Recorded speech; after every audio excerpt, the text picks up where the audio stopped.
Salut à tous, bienvenue dans un nouvel épisode de SaaS Maker. Je suis aujourd'hui en compagnie de Baptiste et Valérian Salut tout le monde. Coucou. et on va parler d'un sujet qui est quand même assez chouette dans le SaaS et c'est l'intelligence artificielle.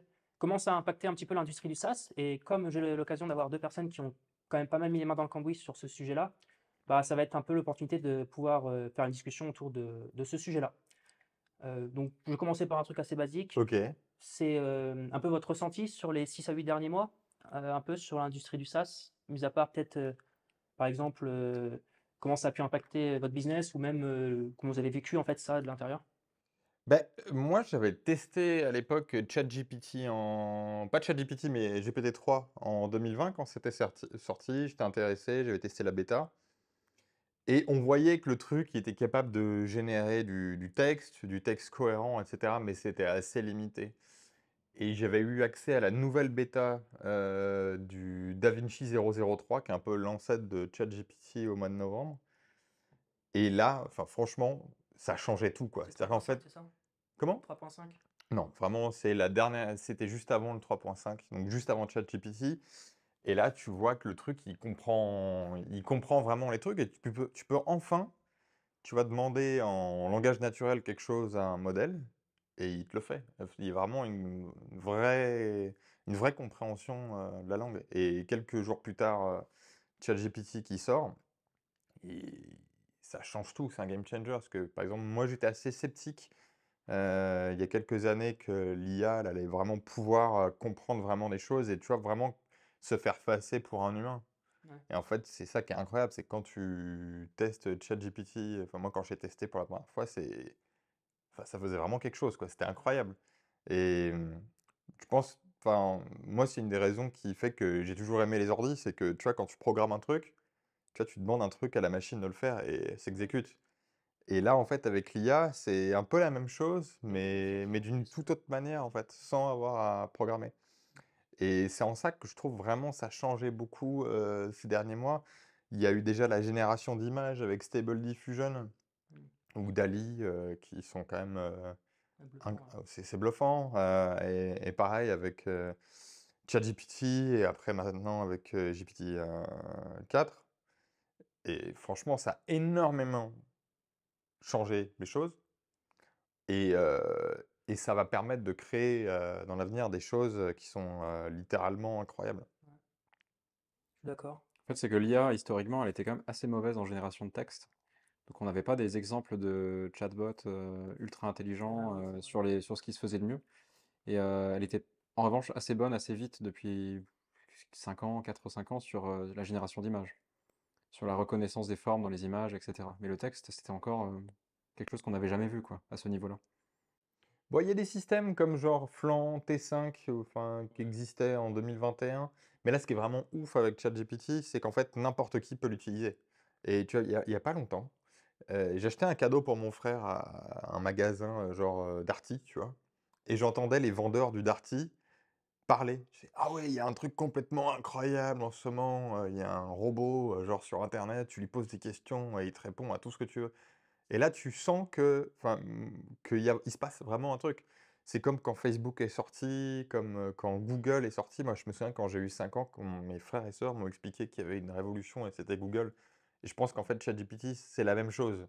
C'est qu'en fait, là, il y a un truc qui arrive et bon, bah, pour l'instant, c'est un peu comme, Google is your friend, au début. Là, c'est le truc que tout le monde apprécie et qui change les paradigmes du net, Ce tu qui m'a vois? impressionné, c'est que des personnes non tech, jusqu'à des Ouais. personnes de l'âge de nos parents parfois, se mettent à utiliser ChatGPT, l'application ChatGPT, alors que c'est un produit qui est à la base assez tech, quoi, dans les fondements. Derrière le rideau, ouais, après l'interface est quand Ouais, même assez minimaliste. ouais, ouais, tout à fait. En fait, n'importe qui peut l'utiliser. Je pense que Ouais. pour la première fois, je pense que dans le monde du dev, on a vu des IA qui étaient assez appliquées sur des domaines, des tâches très précises ces dernières années. Mais là, pour la première fois, en fait, n'importe qui en fait, peut faire des trucs. Et d'ailleurs, pour quelqu'un qui connaît pas forcément grand-chose, à l'IA, Ouais. et qui a du coup un SaaS, j'avais 2 questions. La première, c'est, vous avez un peu joué un petit peu avec l'API, de ces outils-là, c'est-à-dire ces plateformes qui modélisent comme, ChatGPT et cetera? Ouais. Bah, en fait, aujourd'hui, si tu veux faire un SaaS, ou un logiciel, peu importe, qui va faire de l'IA, tu as 2 manières de faire. Soit tu vas utiliser des API toutes prêtes qui le font, Ouais. genre, alors Midjourney, il y a pas d'API, mais tu vas utiliser par exemple, l'API, d'OpenAI, l'API de Claude V2 par exemple, qui va faire ça. Ou alors tu te dis: «C'est core business et je le fais chez moi». Là, faut du cash par contre, non? Mais non, en fait, et c'est ce beaucoup de gens se disent, en fait: «L'IA, c'est hyper compliqué et cetera», et en fait, il se passe un truc qui est absolument une boîte que j'aime beaucoup, qui s'appelle Hugging Face. Ouais. Et Hugging Face, faut le voir un peu comme le GitHub, de l'open source. Parce qu'en fait, historiquement, bah, il y a plein de modèles de langage, enfin de modèles, en AI qui sortent, toutes les semaines à nouveau, presque tous les jours. Et souvent, c'est des chercheurs qui font, leurs modèles et tu vois, qui implémentent le truc en Python avec, c'est extrêmement compliqué à faire Ouais. tourner leur truc. Il faut la bonne version de CUDA, la bonne version de la glibc, et en fait, ce qui est génial avec Hugging Face, c'est qu'ils ont tout standardisé. Genre, ils ont plusieurs libs, genre diffusers, transformers, une interface qui est vachement chouette. Et en fait, si tu as envie d'utiliser un modèle, par exemple, là, il y a un nouveau modèle qui est assez connu, qui est sorti la semaine dernière, bah, en 2 lignes de code, ça marche. C'est quoi exactement un modèle en fait? Parce que là, tu parles diffuseur, transformer, j'imagine que c'est des composantes. Ouais, alors, bah déjà, faudrait, pour ça qu'on parle de ce que c'est que l'AI, enfin l'AI moderne et les Tu modèles, définirais par exemple? bah l'AI, c'est littéralement l'intelligence artificielle. Si tu regardes les jeux vidéo, tu jouais à la PlayStation dans les années 90, on appelait ça déjà une AI, le joueur en face de toi. Est-ce vraiment une AI au sens de nos standards d'aujourd'hui? Je pense pas. Parce qu'on était sur la programmation un peu procédurale, où c'était un peu du if, Ouais, Ouais, exactement. ok. Et en multiplayer, fait, round, c'est ça qui a end. vraiment changé aujourd'hui, c'est l'apprentissage automatique. C'est qu'en fait, c'est ce qui diffère complètement de la programmation à la papa. Ou tu vois, bah, c'est la programmation qu'on fait nous et que tout le monde fait dans le SaaS. C'est, tu une recette, genre if then else, il se passe ça, il se passe ça, alors je fais ça, j'insère un truc dans la base de données. Les modèles aujourd'hui, que ce soit en génération d'images ou en compréhension d'images, génération de texte, compréhension de texte, ils sont entraînés de manière automatique. C'est genre de l'apprentissage automatique. C'est en fait ces systèmes-là, ils vont voir des milliers d'images, des milliards de textes, et avec un modèle souvent qui est assez simple, genre qui fait 300 lignes de code, et des réseaux de neurones. Ça, c'est vraiment le truc qui fait aujourd'hui les modèles modernes, c'est les réseaux de neurones. Des successions de réseaux de neurones, et ben en fait, on va réussir à comprendre une image, un texte, etc. Mais c'est assez, les réseaux de neurones en soi sont assez complexes. À la base, quand on utilisait TensorFlow, tout ça, on devait les programmer à la main. Donc on devait, si tu avais chaque étape du réseau de Ouais. neurones, quand on appelait ça les convolutional networks, où tu avais des étapes et tu avais des fonctions d'activation à chaque étape qui pouvaient être différentes. Et aujourd'hui, c'est vraiment, enfin, c'est abstrait tout ça en fait. Tu as une abstraction et tu peux, t'as vraiment plus besoin de penser à ces Mais étapes-là pour entraîner en tout cas pour fine-tuner ton modèle, quoi. Parce que tu as déjà le modèle qui te donne et tu peux Bah, il y a interagir. déjà en fait un état de l'art qui a été fait sur bah, ce qu'on a aujourd'hui, c'est les Generative Adversarial, les GAN, donc les non, ça Generative Adversarial c'est Networks. pas aujourd'hui, ça c'est même Ouais, c'est de l'ancien temps, ça. ouais. Bah, qu'est-ce qui se fait aujourd'hui alors? Bah, en fait, ce qui a vraiment J'ai 6 mois de retard. non, mais t'as beaucoup plus que 6 mois de t'as beaucoup plus que 6 mois de retard, mais en fait, même si les GAN ont quelque chose de similaire avec ce qu'il y a d'aujourd'hui, mais en gros, si tu regardes un modèle, typiquement, la base de la base d'un modèle à réseau de neurones, c'est, reconnaître des caractères, tu vois? C'est-à-dire qu'avant d'essayer de reconnaître une image ou de reconnaître un texte, tu vas essayer de, voilà, de reconnaître ce que c'est qu'un A, ce que c'est qu'un B, ce que c'est qu'un C, et cetera, et cetera, et cetera. Et c'est des trucs qui existent depuis, assez longtemps, et des trucs qui étaient déjà enseignés dans les écoles d'ingénieurs dans les années 90. Et ça, pour ça, en fait, tu as des réseaux de neurones sur lesquels on va leur apprendre à quoi ça ressemble un A. Et en fait, à la fin, tu leur mets, voilà, des caractères et ils vont reconnaître ce que c'est qu'un A. Maintenant, si tu fais la même chose, mais pour des images, et c'est typiquement Facebook avec Yann Lequin qui a vachement développé ça chez Facebook parce qu'ils avaient des gros problèmes de modération, mais pas que de modération, pour te recommander du contenu aussi, c'était hyper intéressant d'essayer de comprendre ce qu'il y a sur une image. Et en fait, typiquement, bah, sur Instagram, ils avaient des images, et ce qui était vachement bien, c'est que les gens, ils mettaient des hashtags sur les images. Et en fait, ils ont commencé à se dire, bah, en fait, on va prendre les images des gens et on va essayer de faire un prédicteur de hashtag. C'est-à-dire que quand je te mets une photo, bah, de quoi parle le hashtag. Et en fait, ça marche assez bien. Et en fait, pour ça, en fait, l'idée d'un réseau de neurones, c'est que tu vas faire un réseau de neurones donc en plusieurs étages de neurones. Et en fait, l'idée, si on abstrait un peu, c'est quand, mettons, tu prends un système qui va reconnaître des photos d'arbres, eh bien, c'est assez abstrait ce que je vais te dire, mais admettons. Si tu veux reconnaître une photo d'arbre, bah, un arbre, c'est plutôt vert. Donc on pourrait se dire, le premier étage, il va essayer de reconnaître ça. Le deuxième étage, il va essayer de reconnaître les formes, etc., Les etc. feuilles, etc. Mais en fait, c'est ça qui est génial, c'est que naturellement, les réseaux de neurones vont pouvoir apprendre automatiquement et tu pas besoin de définir qu'est-ce qu'il faut reconnaître quand tu vois un arbre. Ça se fait tout seul. Tu pars des features les plus grossières pour aller au détail, quoi, sur une image. Ouais, c'est ça. Et ce qui est fantastique aujourd'hui, c'est qu'en fait, on arrive avec des modèles qui sont pré-entraînés, et c'est ça ce qu'on va retrouver sur Hugging Face. C'est des modèles qui sont déjà entraînés. Donc, par exemple, ben, chaque humain est capable de reconnaître à quoi ça ressemble un arbre, à quoi ça ressemble une chaise, etc. Par exemple, Valérian, hier, il savait pas reconnaître la différence entre mes guitares. Mais n'importe qui sait à quoi ressemble une guitare, tu vois. Et après, bah, c'est là où c'est intéressant pour faire des sas, c'est que tu peux reprendre un modèle et le spécifier dans un truc. Et donc, tu reprends l'exemple des arbres ou des guitares, tu pourrais faire un modèle qui sait reconnaître n'importe quelle feuille d'arbre, quelle espèce d'arbre ou n'importe quelle espèce de guitare. Et tu as un ordre d'idée du coût d'entraînement de ces modèles de base? Parce qu'en fait, j'imagine que c'est des 10 énormes euros? cartes graphiques. Non, Non, je mais- veux dire, les modèles de base, en Ah fait, oui. qui sont publiés sur Hugging Face, Ah oui, ça doit être moi cher, ça. j'entendais qu'ils étaient extrêmement coûteux à entraîner.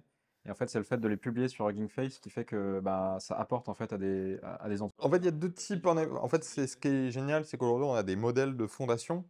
Ouais. Donc, c'est des modèles qui sont déjà pré-entraînés à faire une tâche, en fait.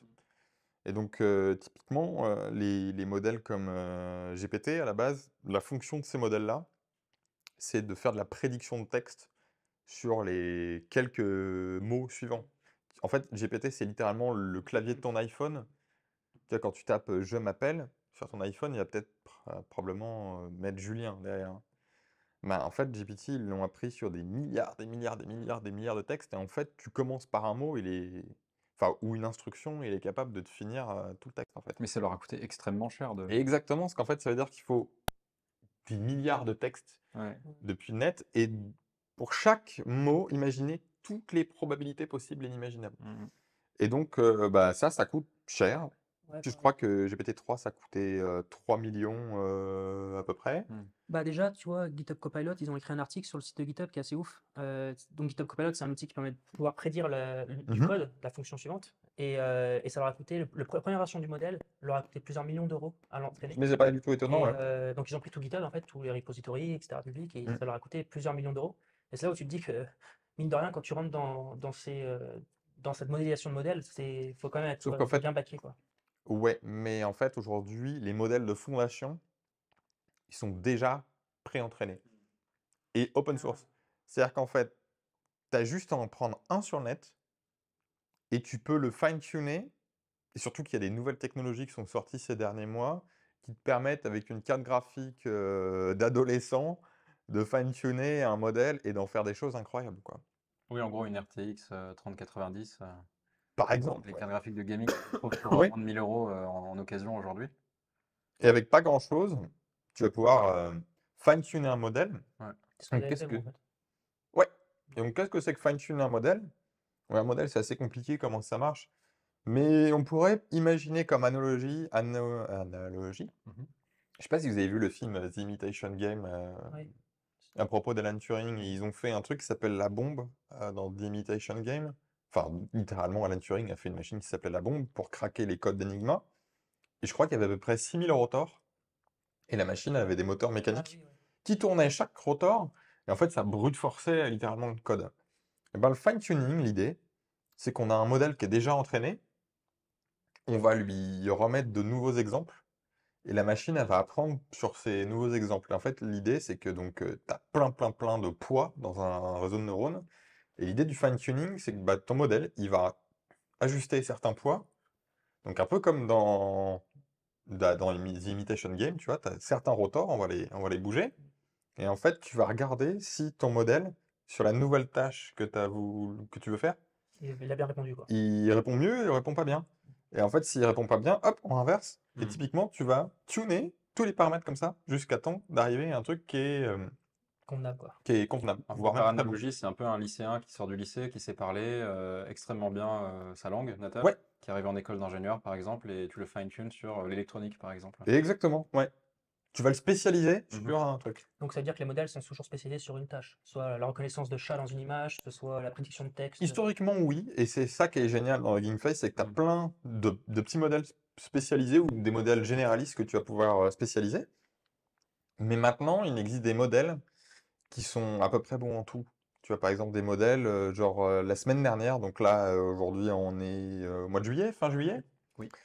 Il y a Llama 2 qui est sorti la semaine dernière, qui est un modèle open source. Et Llama 2, c'est littéralement l'équivalent de ChatGPT, tu vois. On va le comparer à ouais, ChatGPT 3.5, voire un peu plus, tu vois.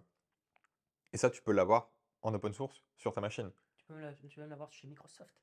Azure, ils l'ont déployé. Oui, mais et tu peux le fine-tuner. Ouais. Et ça tourne sur ton Mac? Ouais, tu pourrais. Alors, en fait, il y a 3 versions. Ouais. Il y en a 2 qui pourraient marcher sur Mac. Enfin, 2 qui marchent sur Mac. Et, et la grosse qui fait 70 milliards de paramètres qui ne tournera pas sur ton Mac. Enfin, pas sur un Mac d'aujourd'hui. Et combien de RAM, GPU sont requises, attention? Pour le gros, Pour le gros, ouais. alors ça rentrera pas sur 80 Go de RAM GPU, c'est sûr. Ouais, d'accord. Donc je pense qu'il faudrait 2 GPU. De NVIDIA A100. Mais il existe des méthodes aujourd'hui qui permettent de compresser les modèles, etc. Ce qui fait qu'un modèle comme le 70B, enfin le 70 milliards de paramètres, ce qui est vraiment un très très bon modèle, hein, peut le tourner avec de la compression, etc. sur un GPU qui fait. Donc c'est ce qu'on quand tu passes du modèle, il est en 16 bits, c'est ça, floating point. Tu le passes en 8 bits, c'est ça? Non, ils sont en fait les modèles. En fait, il faudra qu'on explique, mais il y a beaucoup d'optimisations qui sont possibles sur les modèles en AI aujourd'hui. Ouais, Parce que en fait, dans un modèle, il y a une représentation, c'est des poids en fait, et c'est des nombres, et les nombres sont encodés de différents types. Donc t'as des floating points 16 bits, et tu peux avoir du 8 bits aussi. Et en fait, après, bah, tu as les équations qui permettent d'évaluer ces poids-là, qui sont différentes selon si c'est du 8 bits ou du 16 bits, et c'est plus ou moins possible. Mais si tu arrives à faire tourner ton modèle en 8 bits, si tu le compresses, en fait, tu peux diviser par 4, Bon, 6, 8, voire 10 en fait, ce qu'il faut la taille. imaginer, c'est que tu as des modèles open source, c'est cool, mais il faut les faire tourner, ces Et modèles open et source. c'est extrêmement cher. Et en fait, il faut imaginer que ces modèles-là, ils utilisent massivement la RAM. Ouais. Mais la RAM, il faut faire des calculs matriciels dessus de taille, genre énorme. Hmm. Et il y a... Enfin, qu'est-ce qui fait ça très bien? C'est des GPU, quoi. Pourquoi? Parce que bah, les GPU, typiquement, ça a été fait à la base pour les gamers. Il faut charger des textures et faire des transformations sur ces textures pour les appliquer sur des formes. T'as beaucoup de calculs, quoi. Et GPU très très fort en calcul. Mm. Et les modèles, ils ont besoin de... Enfin, ça fait un modèle de base. Il y a certains modèles, ils font plusieurs dizaines, voire centaines de gigas de RAM. Tu vois, c'est énorme. Mm. Et donc pour ça, il y a plusieurs optimisations possibles. Ces modèles-là, en fait, faut s'imaginer que ça marche un peu comme sur des images. Et une image, tu as plusieurs niveaux de précision sur une image. Une image de base, un bitmap, c'est extrêmement lourd, mais ton bitmap, tu pourras le compresser en JPEG. Et le JPEG, tu vas pas trop voir de défauts, quoi. Ouais, c'est comme le Wave avec le MP3, quoi. Ouais, exactement. Et donc, il existe des méthodes aujourd'hui qui permettent de compresser les modèles. Aujourd'hui, la plupart des modèles, en général, ils sont en float 32. Donc, ça veut dire que un modèle, tu as plein de nombres à virgule flottante dedans. C'est ce qu'on appelle des vecteurs. Et il s'avère que, en général, ces vecteurs-là, tu peux leur faire rentrer une précision et la faire passer de 32 bits à 16 bits sans perdre de précision, quoi. Genre, C'est quoi, c'est 1%? même pas, c'est Ouais. 0,1%. Enfin, c'est la même chose. Et après, il y a de nouvelles méthodes qui sont arrivées qui permettent de compresser ces systèmes-là de 8 bits puis à 4 bits. Et ce qui est intéressant, c'est que les cartes graphiques, elles sont capables de faire à chaque fois un ratio de x2. C'est-à-dire qu'elles sont capables de faire 2 fois plus de calculs 16 bits que de 32 bits, et 2 fois plus de calculs 8 bits que de calculs 16 bits, et donc 2 fois de plus de calculs 4 bits que de calculs Ah ouais, donc c'est double benefit en fait. C'est-à-dire que tu augmentes la vitesse de traitement Oui. et tu diminues en plus la RAM considérablement, Yes. ce qui te permet de faire tourner ça sur des GPU typiquement de gaming qui coûtent pas cher, quoi. Exactement. Mais après, je pense qu'un mec qui a du SaaS, il va peut-être plutôt. Là, ce que je retiens, c'est qu'il doit aller plutôt sur Hugging Face, regarder un peu ce qui se fait, et peut-être utiliser des API Non, mais en fait, internes. c'est simple, en fait.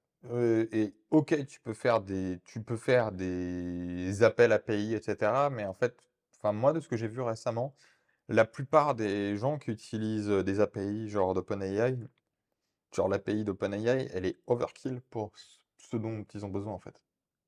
Mais genre totalement overkill. Par exemple, bon, il y a des gens aujourd'hui qui font de la traduction, enfin de la transcription automatique de vidéos YouTube et pour mettre des, tu sais, des subtitles sur des vidéos. Mm. Bon, ça, enfin désolé, mais ça se fait en 20 lignes de code aujourd'hui, tu vois. Tu peux utiliser l'API de Google Translate, hein, ou genre de truc après. Enfin, je sais pas si.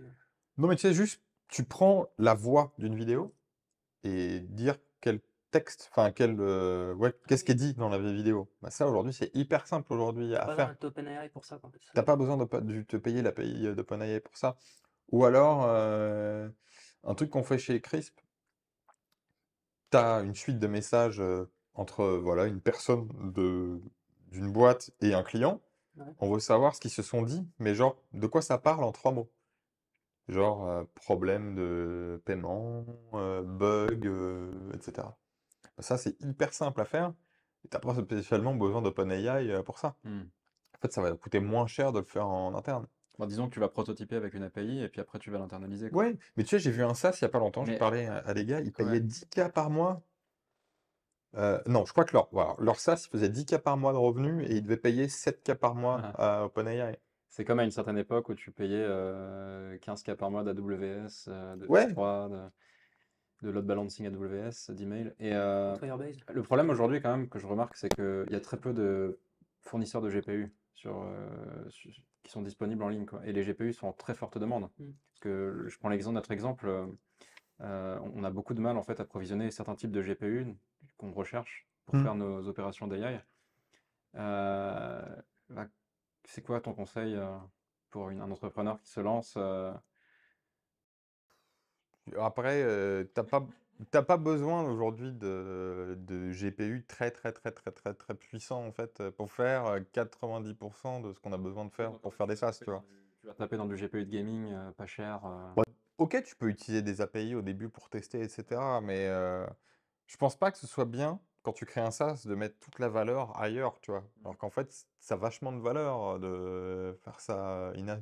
Encore une fois, je te le dis, c'est pas compliqué du tout. Genre vraiment, il y a des frameworks aujourd'hui qui existent, genre LangChain qui existe. Il y a des modèles qui sont open source, qui sont très très simples. Et puis, ça peut tourner sur des machines de bonne facture. Je dirais qu'il faut juste éviter de faire tourner ton AI sur la même machine qui fait tourner tes services web, quoi. Genre si Oui, tu as un site, ton API, tout ça, en fait, tu fais deux machines séparées. aujourd'hui, avec des cartes graphiques bon marché d'adolescents, genre, ça marche, tu vois. Genre une RTX 3090 d'occasion, ça se top à 700 balles, Ouais. je crois. Et ça a des performances très nettement supérieures aux cartes graphiques Enterprise de chez Nvidia. Parce que du coup, en gros, s'il peut faire ses modèles chez lui, par exemple, moi, imaginons que je voudrais mettre de l'AI dans mon produit, j'ai juste à regarder, de commencer par regarder Hugging Face. Est-ce que Ouais. est-ce que vous avez mis direct les mains dans le cambouis, un peu comme tout le monde, je pense, au début, peut-être que. Et même en plus, t'as une subscription ChatGPT ou pas, toi? Ouais, ouais, Nada, Bon, bah, tu lui demandes. En plus, ChatGPT, il peut te faire des scripts. ouais. Genre qui, très simplement, tu lui dis, j'ai besoin de faire un truc qui fait ça, et il va te le faire, tu vois. Il va te filer l'exemple et tout. Et donc, par exemple, moi, je connais une boîte qui paye une fortune chaque année pour faire de la classification d'images. Bah, tu vois, aujourd'hui, faire de la classification d'images, typiquement, si tu veux faire de la modération sur des images ou, mettons, tu veux faire des albums photos automatiquement et déterminer, tu as filtré les photos qui font des bons albums. Par exemple, je sais pas, tu veux faire des albums photos automatiques d'une photo de mariage. Et bah, tu vas pouvoir classifier très fastoche ce qui fait un bon album photo, tu vois. Ouais. En fait, c'est ce que fait déjà Apple depuis des années sur tes iPhones en local. Ouais, exactement. Ils font tes moments. Et ça, c'est hyper simple aujourd'hui à faire. Et donc, tu vois, par exemple, toi, tu as plein de cas d'usage aujourd'hui que tu pourrais utiliser pour ta boîte. Par exemple, un souci que tu as quand tu fais du scrapping, c'est de catégoriser le secteur d'activité d'une boîte. Bah, là, tu peux le faire de manière hyper parfaite, quoi. Ouais, justement, mais en fait, la question, c'est plus, parce que moi, faut bien, j'ai vraiment pas creusé tous ces systèmes d'AI. Du coup, on peut être un peu perdu par où on commence, dans le sens où, là, tu vois, par exemple, je comprends, il y a des modèles qui sont sur Hugging Face, mais est-ce qu'il y a des cours qui existent quelque part? Comment tu apprends, en fait, de manière structurée, les bases, en Bon, fait? déjà, apprends le Python. Le Python, c'est le langage. Ouais. Enfin, tout est écrit en Python, en AI, Ouais, tout. tout. Ah ouais, C'est pas forcément toujours très propre. Parce que c'est du code, c'est beaucoup de code qui est fait par des mathématiciens en fait. Donc c'est pas des personnes qui sont des développeurs de métier. Donc tu vois que parfois c'est un peu Ouais, hacké. mais t'as pas Mais ça besoin. va parce qu'aujourd'hui tu as les abstractions qui sont fournies par Hugging Face. Donc Tu tapes un tuto Hugging Face, genre sur leur site, Ouais. et tu prends un truc qui t'intéresse, et en vrai, en 4 lignes de code, c'est plié, tu vois. Hmm. Et il y a un truc qui est assez intéressant aussi, il y a un mec qui a fait GGML, alors je crois que c'est un bulgare, ce type-là est brillant. Il a réussi à optimiser plein de modèles open source et genre à les compresser, etc. pour que ça marche sur un Mac M1. Bah, je sais pas, tu as un truc qui s'appelle lamap.cpp. Bon, tu vas sur son repo lamap.cpp et tu peux facilement avoir de l'IA sur ton Mac, tu vois. Parce que c'est vrai que le problème qu'on a quand on développe des systèmes en AI, c'est que la plupart des modèles qu'on fait tourner en production ne tournent absolument pas sur notre Mac. Déjà, t'as pas le tooling, en fait, ça dépend de CUDA, donc qui va dépendre d'une carte graphique NVIDIA. Ben, déjà, là, sur ton Mac, c'est foutu. Donc, tu fais tourner le modèle sur CPU, c'est ultra lent, Mm. parfois ça ne charge pas parce que t'as pas assez de mémoire vive. Donc, assez C'est galère, mais après, c'est beaucoup, beaucoup plus lent. l'avantage, c'est que tu as des petits modèles qui sont distribués, donc typiquement sur Hugging Face. Donc, toi, tu vas développer avec des petits modèles réduits. Donc, tu vas faire ton code sur le petit modèle, ça va répondre. Les réponses seront pas forcément très qualitatives. Et après, quand tu passes en prod, tu vas charger le gros modèle, quoi. Par exemple, nous, Crisp, on a commencé à utiliser des modèles de traduction open source. Bah, c'est fantastique, quoi. C'est-à-dire qu'en fait, tu peux traduire autant que tu veux Ouais, sans payer Microsoft ou Google, quoi. et d'une qualité qui est plutôt très bonne. Genre, un paragraphe de texte comme ça, tu vois, tu le traduis en 20 millisecondes. C'est fou, non? Ouais. Surtout que c'est des trucs qu'il n'y avait pas il y a 3 ans, non? Pour Non, faire des montages. la transcription, genre audio vers texte, bah, genre, c'est pareil. Maintenant, c'est hyper simple à faire. Et ça donne un champ dédié de SaaS. Ouais. C'est fantastique. C'est ça, en fait, aussi, ce que je trouve intéressant pour avoir suivi un peu ça de loin, c'est à quel point, par exemple, Product Hunt, c'est devenu Product Hunt AI, tu vois, genre tous les jours, je sais pas, c'était Ouais. quasiment la moitié et encore avant, c'était peut-être 80% des produits qui sont en rapport avec les AI. Et ça te montre aussi à quel point. Alors, il y en a qui, c'est juste à des fins marketing, ils mettent de l'AI dans leurs produits Oui. pour attirer l'attention, et forcément, c'est pas, ça ne veut pas dire que c'est pas très révolutionnaire. Par contre, on a quand même tout un tas de produits qui, en fait, ça a rabattu les cartes, quoi, parce que là, ça a lancé la possibilité de 150 produits qui coûtaient des millions avant à faire d'exister, quoi. Bah, je pense qu'aujourd'hui, genre, c'est une nouveauté. Genre, il y a de l'AI partout maintenant dans tous les produits. Mais je pense qu'en fait, l'AI, ça va devenir une normalité aujourd'hui dans Mm. n'importe quel produit. En fait, on va même pas y faire attention. Genre, utiliser de l'AI dans un produit, ça va être aussi simple que faire npm install Ouais, exactement. MongoDB, MySQL, tu vois. Parce qu'il y a une abstraction, comme tu disais, en fait. Ouais. Du coup, Alors, c'est pas encore assez mature pour que tu puisses faire npm install Franchement, on en est pas loin, et tu vois. YOLO, tu vois. On n'en est pas loin, en effet. Il faudrait encore, on attend encore des frameworks, tu vois, des choses un peu plus optimisées qui te permettent de tester en local. Parce que c'est vrai que le seul problème, c'est quand tu développes ta plateforme en local, ton service, donc tu es dans ton Next, whatever, c'est compliqué, quoi, de tester en local. Oui, ça veut dire que tu es obligé de faire un petit endpoint un Ouais, microservice en Python, tu vas le dockeriser, tu c'est héberges ça ça. quelque part Ouais, avec un GPU, mais tu peux faire plein de choses. ouais. ouais, ok. Et tu as un nombre d'idées de SaaS qui est assez génial. Par exemple, moi j'ai découvert un SaaS cette semaine. Alors, c'est pas un SaaS, le mec a mis ça en gratuit, genre en mode euh, allez-y les gars, c'est gratuit, faites-vous plaisir. Et en fait, donc moi je fais beaucoup de musique, mais en amateur. Et un truc que j'aime bien, c'est genre typiquement jouer sur des backing tracks. Donc en gros, c'est une musique dans laquelle il y a les paroles, la batterie, la basse, mais je veux pas la guitare. Hmm. Je veux tout sauf la Ah oui, guitare. d'accord. Et en fait, il existe aujourd'hui des modèles qui peuvent, tu mets un MP3 d'une musique, ça va t'enlever la voix mais genre parfait. Ou alors, ça va t'enlever la guitare, la batterie, enfin tout parfait, tu vois? Et il y a un nombre d'applications aujourd'hui qui sont, sur l'AI qui sont, infinies et je crois qu'il y avait eu un programme comme ça de The Family à l'époque qui s'appelait les Barbares Attaques. Mmh mh. Bah, aujourd'hui avec, l'IA, tu vas pouvoir attaquer Mmh mh. Ouais, j'avoue, ouais. tout, tu vois? Je pense que chaque personne qu'on connaît dans son métier pourrait dire: «Bah, ça c'est chiant, ça j'en ai ça c'est insupportable de le faire, il faudrait que la machine le fasse automatiquement», tu vois? En fait, on peut imaginer tout un tas de micro SaaS, comme ça, qui solutionnent des problèmes métiers, quoi, Ouais, ouais. avec de l'AI. Alors Très facile à les développer. modèles open source, ont leurs limites parce que je crois qu'il y a pas longtemps, il y a un hôpital français, qui a pris un système de transcription automatique Mmh. pour les médecins. Sauf que le problème, c'est que les IA aujourd'hui, elles sont souvent entraînées par des GAFAM qui sont un peu, opinionated parfois ou un peu Ouais. woke. Et typiquement l'IA, là sur la transcription, genre les gynécos étaient assez déçus parce que quand tu es gynécologue, tu as besoin de raconter des mots un peu crus, tu vois? Parfois. Mmh. Bon là, je vais pas les dire parce qu'on va être sur YouTube. Mais typiquement, tu veux pas que ce soit censuré, tu vois? Et Mmh. aujourd'hui, il y a beaucoup de censure dans les modèles, Ouais, d'IA. d'ailleurs, ça me fait penser à une vidéo marrante que j'ai vue la semaine dernière sur la chaîne de Numérama. Ils comparaient Google Bard et ChatGPT pour Ouais, voir un petit peu lesquels répondaient le mieux. Et en fait, c'est assez drôle parce qu'on voit que dès qu'il pose des questions où ChatGPT n'a pas la réponse, ChatGPT va dire je ne sais pas, etc. Mes données remontent à 2021, blablabla. ouais. Et Google Bard, par contre, il va quand même te répondre même si c'est faux.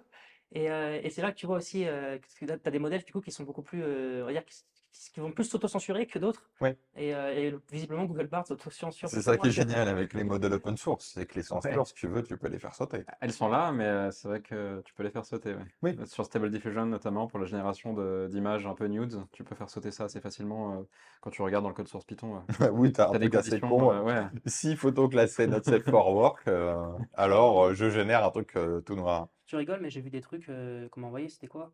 En gros, ça te génère une girlfriend, petite copine virtuelle. Ouais. Ouais. Et ça, tu te dis, combien ça. Je connais pas ce marché, mais combien ça doit Bah, générer? t'imagines avec de la VR, Ouais, etc. tu te dis ça. Donc, à mon avis, ça, c'est des modèles qui ont été débridés. C'est vrai que tu peux générer, le modèle, Ouais, tu peux parler avec le modèle, ouais, tu as visiblement. la voix du modèle, tu as l'animation aussi, Je sais pas, en sur fait, la je 3D. crois que ça te génère une petite. Tu peux lui parler, tu la vois, elle te parle avec sa bouche. Ça se Bah, trouve. sans parler ça va éthiquement causer des gros problèmes. Oui, oui, oui. Parce que tu pourrais imaginer générer des nudes ou même Ton ex, genre ouais exactement de ton ex ou genre des trucs porno de ton ex, tu vois. ouais. Enfin Ah, mais ça va forcément arriver, c'est C'est l'internet, sûr, hein. mais tu travailles déjà dessus maintenant, hein. Ouais, ouais, C'est tout, ça fait ouais. depuis le il n'y a début. aucun problème à le faire, c'est déjà Mmh. techniquement possible. Ouais. Et puis déjà, quand tu vois des outils comme, bon, des outils comme OnlyFans, le chiffre d'affaires que ça génère en milliards, tu te Mmh. dis qu'il y a forcément des mecs qui sont en train de mettre Mmh. des millions Ouais, genre dessus. OnlyFans, mais Ouais, genre en AI, quoi. en AI, ouais. Bon, on n'a pas encore de modèle qui génère de l'image 3D, quoi. Si. De l'imagerie 3D, si? Si, si. Sans déconner. Et Des même, modèles 3D animables? mais oui. Ça existe. Bah ouais, même il y a des modèles maintenant de 3D. Par exemple, j'ai vu une vidéo sur une chaîne Telegram il n'y a pas longtemps. Ouais. Et c'est faire de l'upscaling d'images, en fait de vidéos typiquement. Admettons, genre, qu'est-ce qui se passe si Harry Potter avait été tourné genre au format TikTok, tu vois? Mmh. Que, tu vois, le cinéma, c'est comme ça, c'est en mode paysage, mais qu'est-ce qui se passe si ça avait été en mode portrait? Et bah ça marche, parfait quoi. Parfaitement, il n'y a pas de. Bah, c'est-à-dire qu'en fait, l'image, tu rentres une image qui a été tournée au format paysage dedans, enfin une vidéo au format paysage, Ah oui, oui, et ça va te la re-render en en 3D, ouais, j'ai format vu ça. genre TikTok. Mm. Et ça marche parfait. Et il y a des systèmes aussi qui peuvent générer de la 3D. Alors À c'est pas partir du parfait moment où aujourd'hui. ça te génère Ouais, tout le contour du visage, ça c'est ouf, ouais. Donc on pourrait imaginer des jeux vidéo, générés en 3D, dans un avenir, quoi. Ouais, je pense. bah ouais. Ça, c'est clair. Ouais. J'avais du coup une question qui est plus d'un point de vue management. Tu disais juste en arrivant que l'AI c'était un truc où ça donnait vite mal au crâne parce que ça change assez Oui. régulièrement et notamment cette année ça a pas mal bougé. Enfin ces dernières semaines je veux dire. Mhm. Est-ce que tu penses qu'une boîte qui a déjà 150 000 tâches à gérer ils devraient recruter un gars qui est spécialisé dans l'AI en fait pour tout simplement continuer à sans cesse améliorer son produit et pas du coup Mhm. perdre le fight par rapport à des fonctionnalités qu'il n'aurait pas implémentées parce qu'il n'y a personne qui s'occupe de Mm. ça. Je sais pas s'il faut faire une team AI dans sa boîte ou alors que sa boîte, enfin considérer que dans n'importe quel team, il faut de l'AI, tu vois. Ouais, je dirais qu'il faut plutôt avoir des développeurs que des personnes spécialisées en AI, parce Mm. qu'aujourd'hui, en fait, t'as pas besoin dans la majeure partie des cas, t'as pas besoin d'entraîner les modèles, en fait. Tu consommes Exactement. des choses qui sont standardisées. T'as juste besoin d'avoir des gens qui ont des idées, en fait, sur comment est-ce que tu utilises l'AI, donc qui sont acculturés à l'AI Mm. et qui ont des idées produits, en fait. Parce qu'en fait, Et qui avoir benchmark. une personne qui fait de l'AI, déjà, tu trouveras pas sur le marché assez de personnes pour toutes les boîtes qui font de l'AI, Et genre au sens ouais. pur. Puis ça coûte cher en plus, hein. Puis en fait, tu vois, par Ouais, exemple, nous, Crisp, on a essayé de prendre des experts aujourd'hui AI en freelance, mais en fait, ouais. c'est tous des brels parce qu'en fait, ça va tellement vite. Mm. Ça va Mm. tellement vite que tu peux pas prendre quelqu'un qui est bon là-dedans pour le truc de maintenant, tu vois. Je suppose même que les chercheurs même, en fait, sont à la ramasse Mais aussi, moi j'ai chacun pris dans des leur anciens domaine. chercheurs et tout en freelance, ils me disaient non, mais ce que tu veux faire, c'est pas possible. Ben, si c'est possible, on l'a déjà fait, on veut juste l'industrialiser, Ouais. optimiser, compresser le modèle. Et en fait, c'est juste, ça va très très vite. Mais en fait, je pense juste que n'importe quel développeur aujourd'hui doit s'acculturer à l'AI. Ouais, c'est l'erreur que je fais moi. Et puis c'est un truc, enfin en fait juste le sens même de coder va changer. C'est-à-dire en fait aujourd'hui le but ça va pas être la valeur ajoutée d'un développeur, c'est pas seulement coder, c'est-à-dire translater une idée en code. C'est tout un tas de trucs, c'est comme en Mm. architecture les Absolument, ouais. trucs, etc. Et aujourd'hui bah, les IA aussi elles peuvent faire du code, et même plutôt très bien. Mais il Et faut quand même l'épauler, hein. Même aujourd'hui, Copilot, des fois, il part un peu dans. Mais par oui, contre, 80% de ce qu'il fait, c'est bon, tu vois. moi j'ai aucun problème à utiliser GPT-4 pour faire des bouts de mon code. Mm. Tu vois, faire des petits scripts de processing de données, réécrire un JSON en un autre format, etc. J'ai aucune putain de valeur ajoutée Ouais. à faire un script qui fait ça, tu vois. C'est chiant à faire même. Et c'est comme si tu avais un stagiaire avec toi tout le temps. C'est cool. Ouais, Mais qui est plutôt doué, tu vois. Mm. Et qui fait toujours ce que tu lui demandes.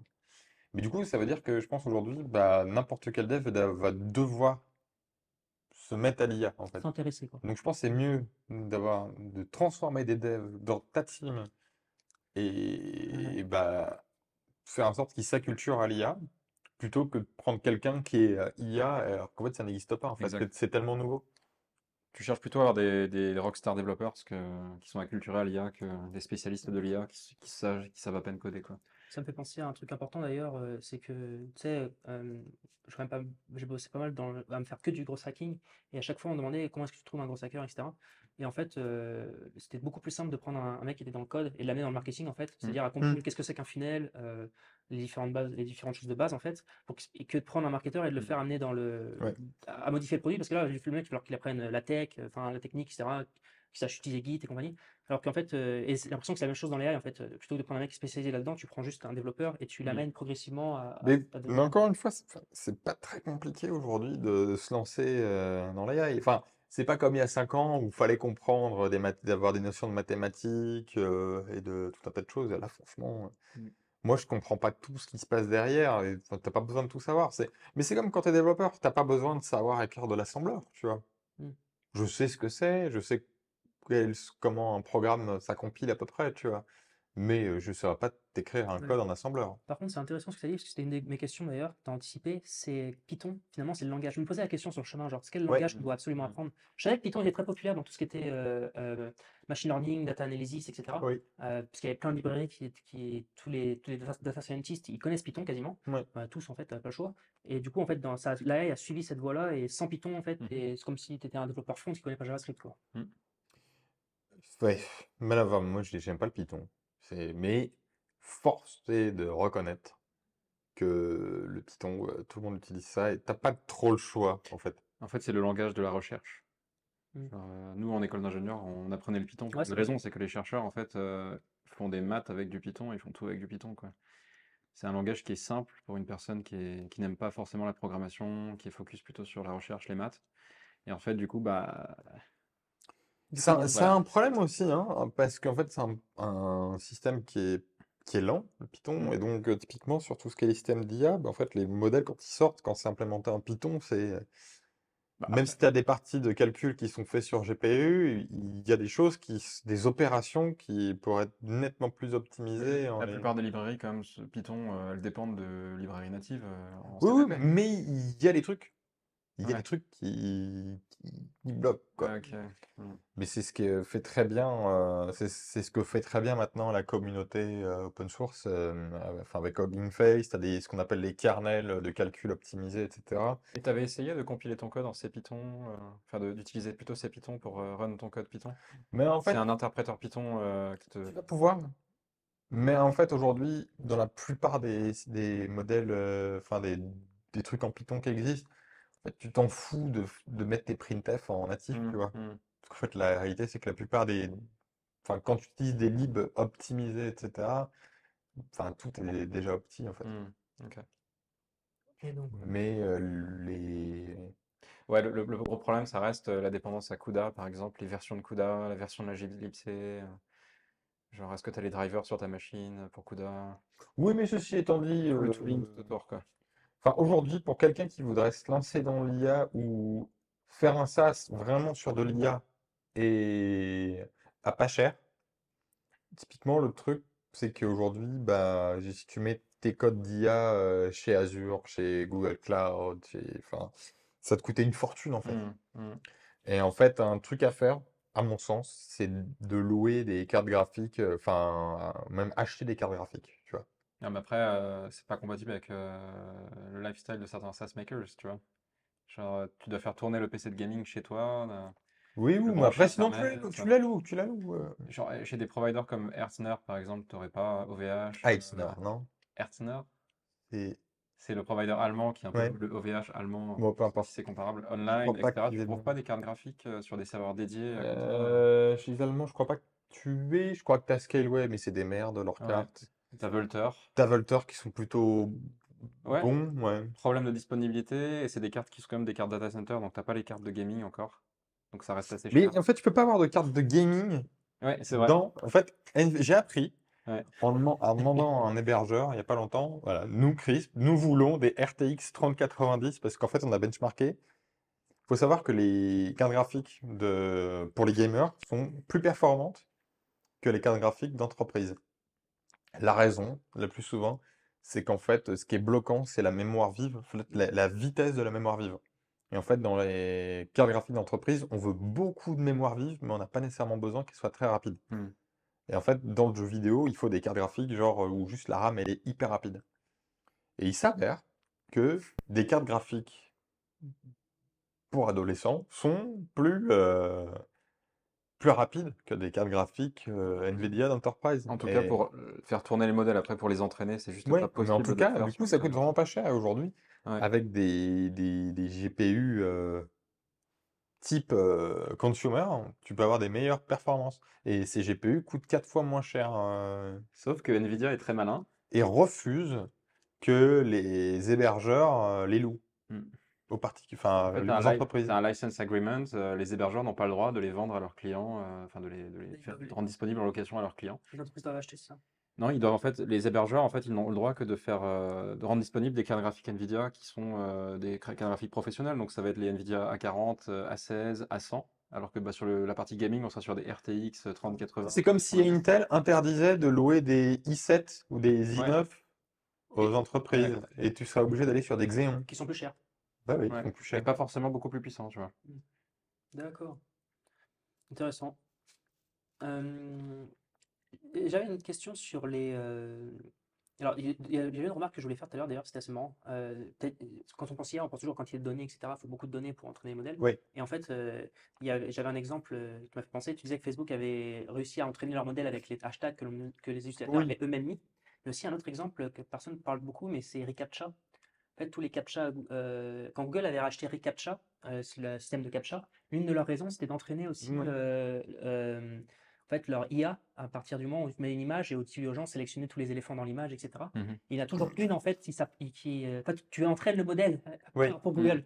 Et c'est une des raisons de l'achat, en fait, de Mais il y a reCAPTCHA, une troisième voie, Julien. C'est qu'en fait, les IA maintenant sont tellement fortes que tu peux utiliser l'IA pour remplir les CAPTCHA. non, non, non, pour entraîner l'IA, une autre IA.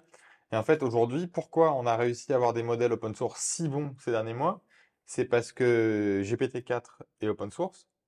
Et en fait, du coup, tu peux faire demander à GPT-4 de résoudre plein de problèmes. Et du coup, une IA qui est plus petite, moins intelligente, on va pouvoir lui apprendre sur les outputs de GPT-4. C'est ce qu'on appelle les teachers IA, c'est ça? AI. Bon, en fait, l'idée, c'est que tu vas créer un dataset qui a été complètement généré par une IA. Mm. Tu vois, par exemple, admettons que tu aies besoin d'avoir tu as une IA qui fait qui reconnaît des photos d'arbres. Mais bon, il s'avère qu'avoir des photos d'arbres, c'est facile. Mm. Mais tu vois, il y a des fois où c'est relativement complexe d'obtenir les données.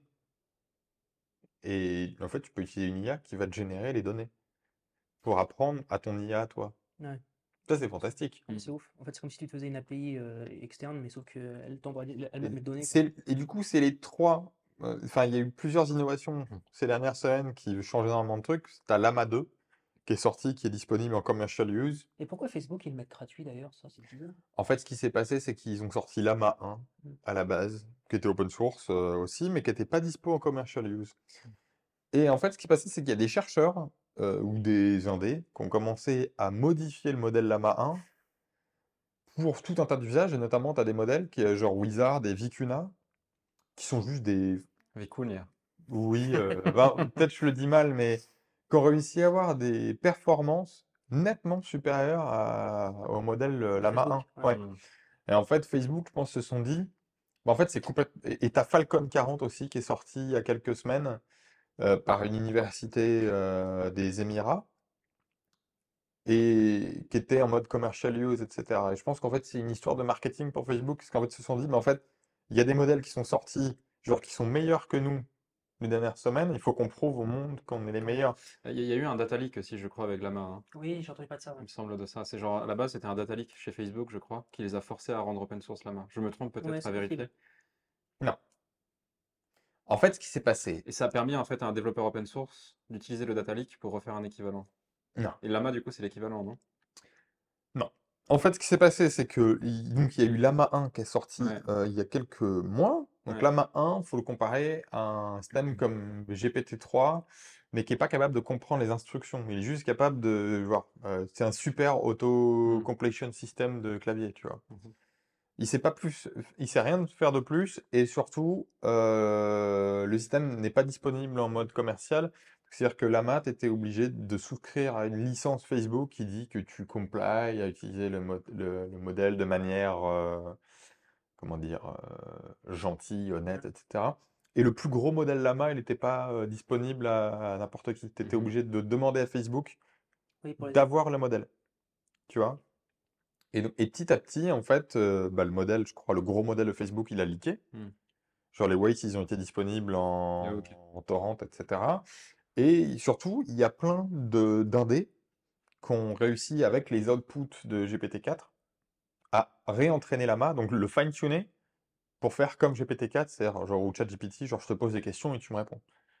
Et ça, bah, ils l'ont réussi très très très bien ces derniers mois. Et donc je pense qu'en fait, et en plus, tu as un autre modèle concurrent de Llama qui est sorti, qui s'est appelé OpenLlama, où en fait ils ont repris le code source de Llama, ils ont refait un dataset similaire à Llama, et en fait, et du coup, Llama, bah, il s'est juste fait complètement Ouais. open sourcé.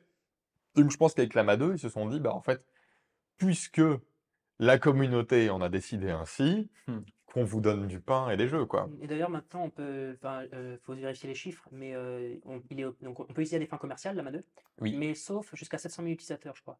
Dès que tu commences à avoir 700 000 utilisateurs qui l'utilisent, tu dois commencer à toquer quelque part pour dire est-ce que j'ai toujours le droit d'utiliser en Oui, mais la vérité, c'est que en plus, Llama 2, il existe un modèle concurrent qui s'appelle Falcon 40, qui est assez équivalent. Donc, ce que ça veut dire, c'est que maintenant, ce genre de modèle, les Sauf équivalents source, on va dire, l'équivalent de GPT-3, enfin DaVinci 003, pour ceux qui regardent et qui connaissent, c'est open source, on peut avoir la même chose chez soi. Et en plus, il y a tout un tas de techniques, genre ce qu'on appelle le LoRa aujourd'hui. En fait, avant, on était obligé de fine-tuner quand tu voulais modifier un modèle et du coup le tuner pour ton usage à toi. Tous les paramètres, fallait tous les Hmm. bouger. Ça nécessitait une quantité phénoménale de RAM. Par exemple, nous, Crisp, il y a quelques mois, le LoRa n'existait pas pour tuner nos modèles. il fallait l'équivalent de 8 NVIDIA A100. Moi, c'est le serveur que tu as tweeté avec. Donc, on est sur 8 cartes graphiques, chacune avec 80 gigas de RAM graphique et genre 2 Tera de RAM normal et je crois 400 cœurs de CPU. Sur Hashtag, tu voyais tous les. Et tu te souviens de combien est-ce qu'on payait au mois pour ça? Bah Juste après, pour tu donner le un payes ordre pas de au mois, grandeur. tu le louais 24 heures, quoi, Ouais. ton Et serveur. si tu reportes ça sur un mois, pour donner un ordre de grandeur. Ouais, 10 000 euros par Ça doit mois. coûter 20 000 euros par mois, un Ok. tel serveur. Ouais, ouais. Mais en fait, aujourd'hui, il existe un système qui s'appelle le LoRa. Et en fait, le LoRa, ce qui est génial, c'est que ça va friser la plupart des poids et tu vas juste avoir besoin de bouger que certains paramètres. Et même maintenant, il existe un système qui s'appelle le QLoRa, où en fait, au lieu de bouger des poids qui sont en 32 bits, tu vas convertir tous les poids en 4 bits et tu vas bouger que des petits poids en 4 bits. Bon, en fait, ce que ça veut dire, c'est que tu as besoin de moins, tu peux utiliser des plus petits GPU pour fine-tuner des modèles. Et par exemple, Crisp, la semaine dernière, on a réussi à fine-tuner un modèle de 40 gigas, un modèle de 40 milliards de paramètres. Il y a quelques mois, un tel modèle, pour le fine-tuner, il aurait fallu l'équivalent de 30 GPU, 30 NVIDIA 100, donc ça n'existe pas, en fait. C'est inlouable, ça n'existe pas. Maintenant, aujourd'hui, avec une carte graphique assez simple, tu peux le fine-tuner.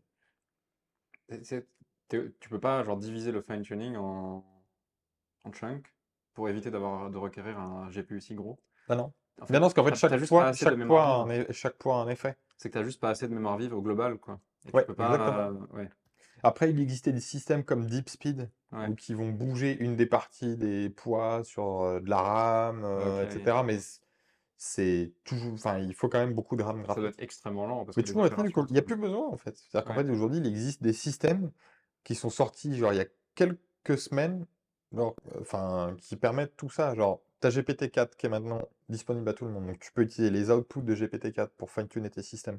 Tu as le QLoRa qui est disponible pour fine-tuner avec beaucoup moins de ressources. Tu as la compression de 4 bits qui Hmm. est disponible partout maintenant.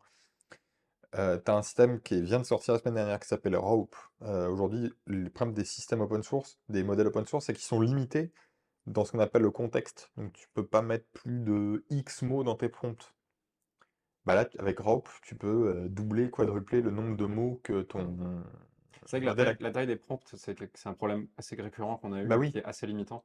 C'est que si tu veux par exemple faire une summarization de texte, donc tu as un texte qui fait, je sais pas, presque ça de hauteur sur ton écran, tu le passes à ton modèle, en fait tu vas être obligé de le réduire en taille parce que le prompt, en fait, c'est-à-dire que ce que tu passes en entrée du modèle, ne pourra pas être aussi grand que ça, quoi. C'est que tu es limité à 4000 et quelques tokens souvent. Un token, c'est pas un caractère, hein, c'est. En fait, un token, c'est quand tu passes ton texte dans ce qu'on appelle un tokenizer. Un token, c'est ce qui va sortir, c'est une unité en fait qui va sortir du tokenizer. En général, quand on parle de OpenAI, je sais qu'OpenAI sur son tokenizer, sur GPT, mhm. donnait en fait sur son API. 4096 tokens. Ouais, mais en fait, il donnait une équivalence. Je crois que c'était un mot, c'était 0,75 tokens à peu près en équivalence Ouais. Peu statistique. importe la longueur du mot. Non, en fait, c'est une moyenne. D'accord. En fait, l'idée d'un token, c'est que les modèles, ils savent seulement manipuler des nombres. Ouais. Et typiquement, si tu écris «Je m'appelle Julien», et ben en fait, c'est comme il faut qu'on peut comparer ça, le tokenizer, à des syllabes, en fait. Mm. Mais des syllabes pour le modèle d'AI, donc c'est un peu plus long, quoi. Hmm. Et donc, après chaque syllabe, on va lui donner un code. Donc, je sais pas, ça va être le code 37. Ouais. Le M apostrophe, ça va être le code 18, etc., etc. Donc, en général, un tokenizer a à peu près 18 000 nombres comme ça. Et un modèle ne sait juste manipuler que ces nombres. Et en gros, par exemple, ça dépend des groupes de sens. Si tu dis summarize, par exemple, ça va être la même chose que summarizer, summarizing, par exemple. Et en fait, tout ça, ça peut représenter finalement un même token. Tu vois? Enfin, ça dépend comment est-ce que tu implémentes ton tokenizer, ça dépend quel est ton but. Mais en fait, tu peux faire des groupes de sens, donc tu peux aussi simplifier un mot Hmm. tu vois, en sa substance. Intéressant. Il y avait un autre sujet aussi que je viens d'y penser, je ne l'ai même pas marqué dans les questions. Mais je serais quand même curieux d'avoir votre avis tous les deux sur Mhm. ça. En Europe, c'est vrai que l'AI a tendance à être pas mal régulé, mine de rien. Enfin, en tout cas, ça a été le sujet qui est dès le premier jour, et tout le monde en a beaucoup parlé. Euh, Est-ce que vous pensez que c'est quelque chose qui nous condamne en tant que continent à être un suiveur, ou est-ce qu'au final on en fait beaucoup sur ça et que de toute façon tout le monde va rigoler un peu ou... J'ai, en fait, je pense déjà qu'il va falloir que nos décideurs politiques, qui sont déjà complètement largués avec le numérique, il va falloir Mhm. qu'ils comprennent assez vite ce que ça va changer. Parce que même politiquement, ça va créer des trucs assez bizarres. Genre, déjà qu'aujourd'hui, il y a des abrutis, des neuneux sur Facebook, tu sais, qui retweetent des fausses citations de Nelson Mandela, de Ouais. Martin Luther King, etc. Alors que Mm. ces personnages n'ont jamais dit ça. Donc maintenant, imagine les prochaines élections à la présidentielle, ce qui va se passer quand quand des gens vont retweeter, ah regardez, tel candidat a dit ça, alors qu'en fait, ce Et là candidat tu le ne vois l'a direct. jamais dit. Ouais. Tu vois. Donc ça va changer énormément de choses, et je pense que nos politiques sont complètement largués, C'est ça complètement qui à me la fait masse peur surtout. avec ça. Et puis un truc, par exemple, j'ai écouté Bruno Le Maire il n'y a pas longtemps qui a dit oui, la France et l'Europe aura son chat GPT dans 5 ans. Ouais. En fait, on l'a plus ou moins déjà grâce à Mhm. l'open source, tu Mhm. vois. Mhm. Mais on n'est pas si à la masse que ça. Par exemple, je sais que dans le plateau de Saclay, enfin, la France a vachement investi là-dedans, prête ses supercalculateurs aux chercheurs, etc. On a vraiment des talents en Europe, en France, avec ça. Il va juste falloir que, On va les payer mieux déjà peut-être, parce que c'est vrai que quand on fait des gros salaires, tu, vite, tu prends le billet il va d'avion. juste C'est falloir. sûr. Enfin, je pense que l'Union européenne a peur, tu vois, il y a juste à voir les interdictions qu'il y a eu, etc. Il y a un moment, il faut juste que nous, en Européens, on se dise quelles sont les règles qu'on veut, et Avant de parler de règles, je pense qu'en fait, il faut acculturer toute la population, savoir en fait que oui. la plupart des personnes qui ne sont pas techniques, qui ne savent pas que ça existe, elles finissent par savoir que ça existe pour pas qu'elles se fassent baiser, en fait, tout Mais simplement. avant Parce que c'est d'interdire, comme là, tu vois, pendant le Covid, il y avait du scam à gogo.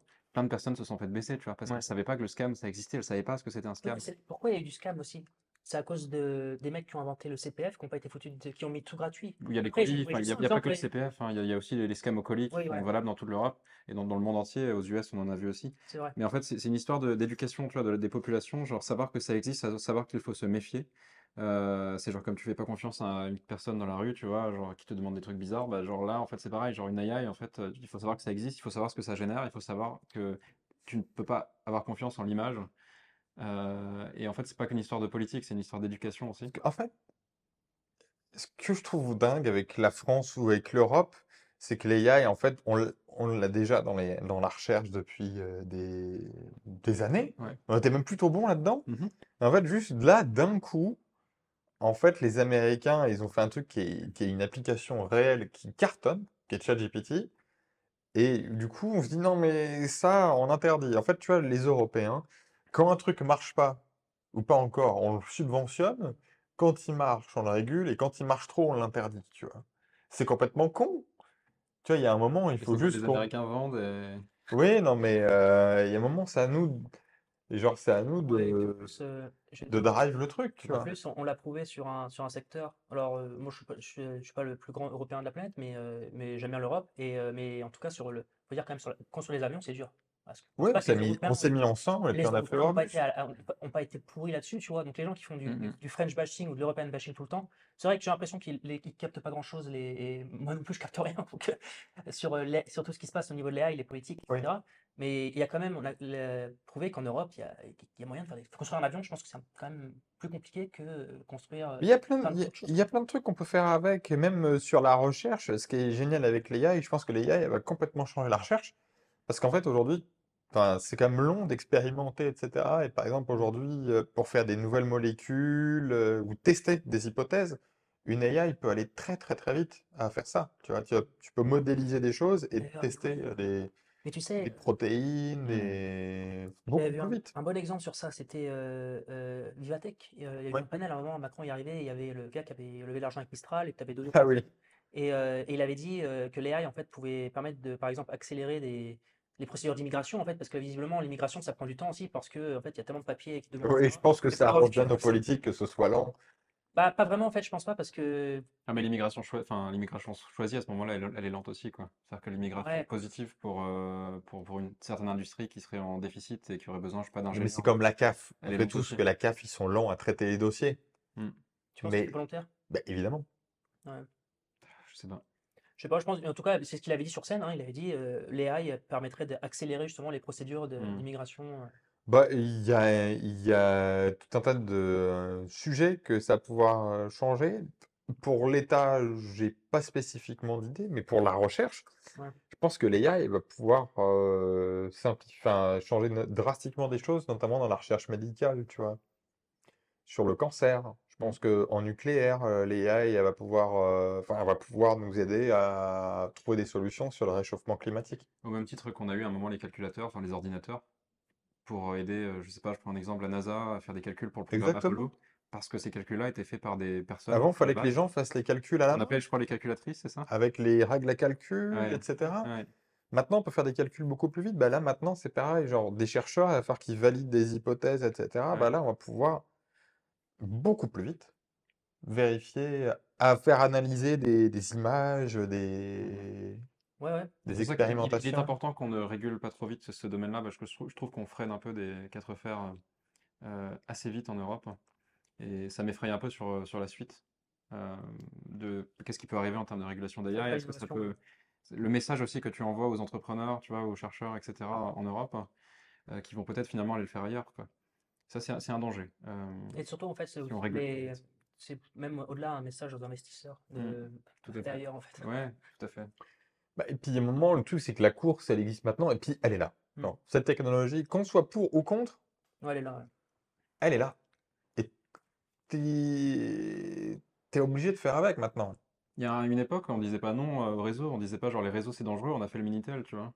Et genre, pourquoi est-ce qu'aujourd'hui on dirait non, l'AI c'est On n'a dangereux pas dit non au nucléaire, on l'a fait, tu vois. exactement. Donc, enfin, je sais pas, sur la Faut bouffe, être tu optimiste, vois, quoi. si elle se trouve, bah, l'IA, par exemple, hier, on a bu un cocktail qui s'appelle le ChatGPT. Il était très bon, ce cocktail. Tu vois, il y a peut-être des trucs qui sont très franco-français et qui peuvent être très bien réalisés avec l'IA Ouais, en en fait, on allait bouffe. dans un burger qui a demandé à ChatGPT de générer en fait un cocktail. ChatGPT leur a généré un cocktail, ils ont testé le cocktail Il était est bon, excellent. ils l'ont ajouté à leur carte, et le cocktail s'appelle le ChatGPT. C'est marrant, ça. Et pourquoi pas, tu vois. Donc, à un moment, c'est à nous d'être un peu, Ouais. de faire ce qu'on a envie de faire, tu vois, avant de se dire, ah là là, quels sont les tenants, les aboutissants, ou là là, il faut pas le faire, surtout Hmm, pas le faire. hmm. Ouais, Surtout que le faire te donne l'expérience aussi de qu'est-ce qui est vraiment dangereux, tu vois, dans l'histoire. Là, en fait, on bloque, on freine, parce qu'en fait, on a une observation de ce qui est potentiellement dangereux sans avoir expériencé, tu vois, le danger. Moi, il y a un truc que je pense qui va être assez innovant, ça va être, tu parlais de reconnaître des images, Hmm. et en fait, on pourrait dire que ça, si tu le couples à de la robotique, en fait, tu pourrais imaginer des robots qui se baladent dans la rue, qui enlèvent tous les déchets, qui vont dans les océans, qui enlèvent tous les plastiques. Je suis sûr qu'il y a même plein de boîtes qui travaillent sur ces sujets-là. Hmm. En fait, en couplant justement le software avec la robotique, enfin, là, on sort du SaaS, hein, mais tu vas avoir un monde qui va être complètement transformé, en fait, hein. Un des sujets dont on n'a pas parlé, mais moi je pense que l'intelligence artificielle, elle va créer une nouvelle révolution, comme il y a eu la révolution industrielle. À ce point, ouais. Je pense que ça va créer une nouvelle révolution, ça va juste permettre de créer des choses qui n'étaient pas possibles. Et par exemple, je pense qu'un des secteurs que ça va changer, c'est l'agriculture. Hmm. Et ça va permettre de résoudre des problèmes. Le but, c'est pas de remplacer les agriculteurs, c'est juste de remplacer des choses qui sont faites mécaniquement aujourd'hui de manière totalement différente. Et chimiquement aussi, avec les engrais, enfin, Voilà, aujourd'hui, les typiquement, pesticides. quand tu traites un sol, Hmm. bah, tu as 2 manières de le traiter ton sol. Soit il faut un gros tracteur qui a fait un travail mécanique dans le sol, donc typiquement enlever des mauvaises herbes, retourner le sol pour le labourer, etc. Ou comme dit Valérian, chimiquement. Là, par exemple, il y a des systèmes aujourd'hui qui, avec des lasers, Hmm, exactement. vont calculer des millions de fois à la seconde est-ce que ceci est une mauvaise herbe ou pas, et ça va laserer, enfin, Bon. je sais pas comment on dit, mais Ouais, ça va ça repérer va. Il faudrait quand même mauvaise bien herbe. trainer le modèle, parce que ce serait dommage que le laser target Mais toutes les plantations de toujours maïs. est-il qu'avec les modèles open source aujourd'hui, ça veut dire que je crois qu'il y a un framework qui s'appelle AgriML ou AGML, quelque chose comme ça, qui est un modèle open source de robotique agricole. Et ça va changer tout un tas de choses. Par exemple, aujourd'hui, faire un Tesla du tracteur agricole, c'est quasi impossible. Pourquoi? Parce que les batteries nécessaires pour ça seraient hyper énormes. Hmm. Et en fait, on pourrait imaginer d'avoir plein de petits tracteurs un peu à l'Interstellar qui vont ramasser des choses automatiquement. Par exemple, aujourd'hui, Des petites tondeuses, en fait. même pas forcément aujourd'hui, tu regardes le ramassage de certains trucs comme les pommes de terre ou les haricots ou les fraises, genre c'est des espèces de moissonneuses qui vont tout défoncer, quoi. Hmm. Et après, ton plan, il est mort, il faut tout refaire. Sauf que bah, certains qui font du jardin, ils savent qu'il y a certains plants, certains haricots verts, etc., ils vont pouvoir pousser plusieurs fois dans l'année, tu vois. Genre 2 voire 3 fois. Ouais, en fait, l'AI va amener une société de l'optimisation finalement. Ouais, et puis tu vas pouvoir ramasser, ça va permettre de rentabiliser des cultures qui aujourd'hui sont pas spécialement rentables et simplifier drastiquement la production et surtout en utilisant moins d'intrants, moins d'eau et moins de pétrole, tu vois. Parce que Mm. aujourd'hui, comme il faut du travail mécanique, ça veut dire que quand tu vas labourer un champ, bah, ça utilise vachement de force. Typiquement, quand on dit un tracteur de 150 chevaux, c'est pas pour rien, c'est que ça fait 150 chevaux, tu vois. Et en fait, on peut imaginer des mini-tracteurs. T'as un champ donné, tu as plusieurs tracteurs, mini-tracteurs qui travaillent et ils travaillent jour et nuit, tu vois. Et ils vont se relayer, ils vont charger, ils Ouais, de reviennent. manière Exactement. optimisée en plus. Comme des Roomba un Exactement. peu. Lentement, en fait, t'as pas besoin que le système soit rapide, tu vois, au contraire des tracteurs actuels où tu as besoin qu'il soit rapide parce que c'est l'agriculteur qui se lève, tu sais, qui se lève le matin, qui se couche le soir et qui a peut-être 10 heures dans sa journée, tu vois, Et comme pour ils sont moins travailler. qu'avant, les Il doit être paysans. rapide, tu vois, le tracteur. Mm.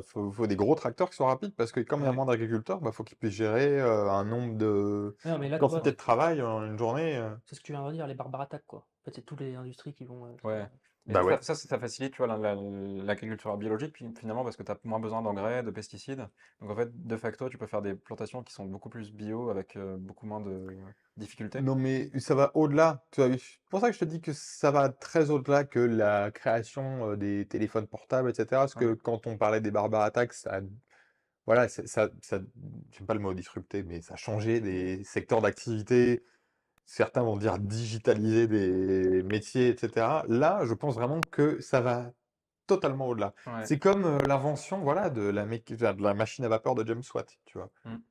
Parce qu'en fait, finalement, les barbares attaques, c'était genre, ok, bah, on va numériser ton assurance. Genre, du coup, on va avoir une assurance classique avec un dashboard en ligne. Et du coup, tu vois, c'est Ça n'a pas l'assurance de changé le demain. monde non plus. Voilà, c'est Mais ça. Et en là, fait, chaque secteur d'activité, il était juste là, je pense que dans les 20 ans à numérisé. venir, par exemple, l'IA sur la voiture autonome, ce que ça va changer, c'est ça qu'on va va être plus avoir incroyable. besoin de chacun avoir notre voiture. C'est ça. Par contre, tu La mets voiture individuelle, Ça ça va va solutionner changer. un problème d'environnement. les taxis, par contre, ouais, c'est un peu la merde. En fait, par contre, au niveau social, ouais, c'est vrai il va Ah, falloir ça une va grosse changer politique, hein. énormément de choses Mm. complètement.